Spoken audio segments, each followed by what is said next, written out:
मोतीपुर गांव में चंदू नाम का एक आदमी रहा करता था। वो अपनी पत्नी मीना के साथ खुशी से जीवन बिताया करता था। एक बार जब धान की रोपाई चल रही थी, सभी तैयार होकर खेत की तरफ जाने लगे। मैं जा रहा हूँ खेत पर, तुम बाद में आ जाना खाना लेके, और जरा लस्सी भी लेती आना थोड़ा सा। ठीक है, आप जाए, मैं ले आऊंगी। चंदू खेत में पहुंचता है। तभी गांव के दो लोग चंदू के पास आते हैं। इनमें से एक था सेठ रामलाल और उनका मुंशी मगन भाई। सेठ जी, ये है चंदू, अपने ही गांव में रहता है, बहुत अच्छा इंसान है, सुना है इसकी फसल अच्छी होती है, इस बार 5 बोरी चावल के लिए इसको बोल देते हैं। ठीक है मगन, इस महीने 5 बोरी चावल के लिए इसे बोल देते हैं। सुनो चंदू, हमारे सेठ जी ने बोला है कि इस महीने 5 बोरी चावल के लिए तुम्हें बोला है, तो 5 बोरी चावल सेठ जी के घर पर भेज देना। ठीक है, मैं 5 बोरी चावल सेठ जी के घर पर भेज दूंगा। तो फिर ठीक है, तुम्हारी फसल तैयार हो जाए तो बता देना, मैं सेठ जी के आदमी भिजवा दूंगा, वो तुम्हारी फसल काटने में मदद करेंगे। उसके बाद सेठ जी और उनके मुंशी चले जाते हैं। चंदू फिर काम करने लग जाता है। थोड़ी देर बाद चंदू की पत्नी आती है।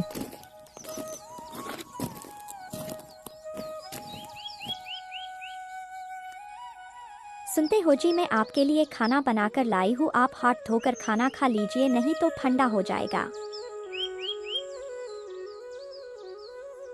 अरे भाग्यवान, आज तो हमारे लिए बड़ा खूबसूरत दिन है। क्यों, क्या हुआ? सेठ जी और उनके मुंशी आए थे, उन्होंने बोला है कि इस महीने 5 बोरी चावल हमसे लेंगे। अरे ये तो बहुत अच्छा हुआ, ये सब ऊपर वाले की वजह से हुआ है। और उन्होंने ये भी कहा है कि फसल काटने में वो हमारी मदद करेंगे। ये तो सोने में सुहागा हो गया, आपको काम भी कम करना पड़ेगा और फसल भी कट जाएगी। उसके बाद दोनों घर चले जाते हैं।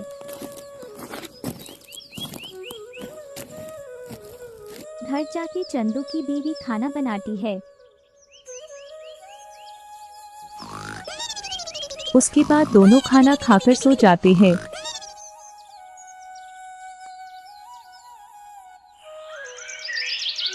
चंदू अगली सुबह आंगन में पड़ी सब्जी बेचने जाता है।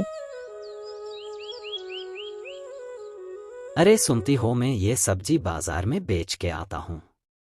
चंदू सब्जी लेकर बाजार की ओर निकल जाता है।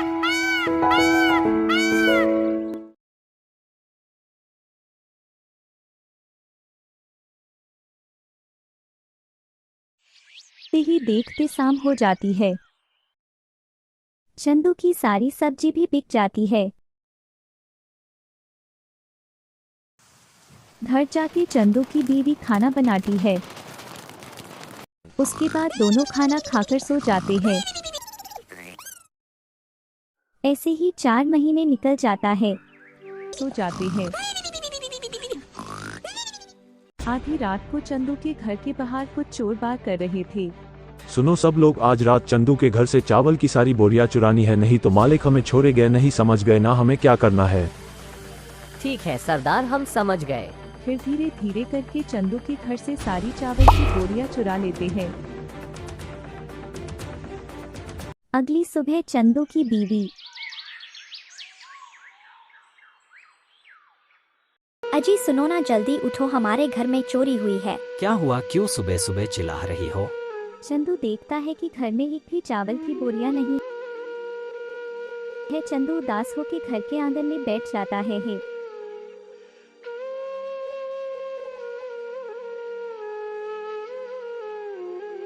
हे भगवान, क्या करूं, सेठ जी के आदमी आते ही होगे, कोई रास्ता दिखाओ। तभी सेठ जी का मुंशी 2 आदमी लेके आता है।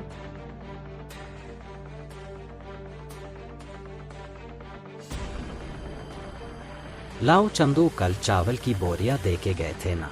सेठ जी, मेरे घर से कल रात सारी बोरियां चोरी हो गई। ये क्या बोल रहे हो तुम? अब सेठ को क्या जवाब दूंगा? तो फिर चलो मेरे साथ। सेठ जी ये कहने तो पड़ेगा ना, अगर मैं कहूँगा तो नहीं मानेंगे। फिर मुंशी चंदू को लेके सेठ जी के घर जाता है।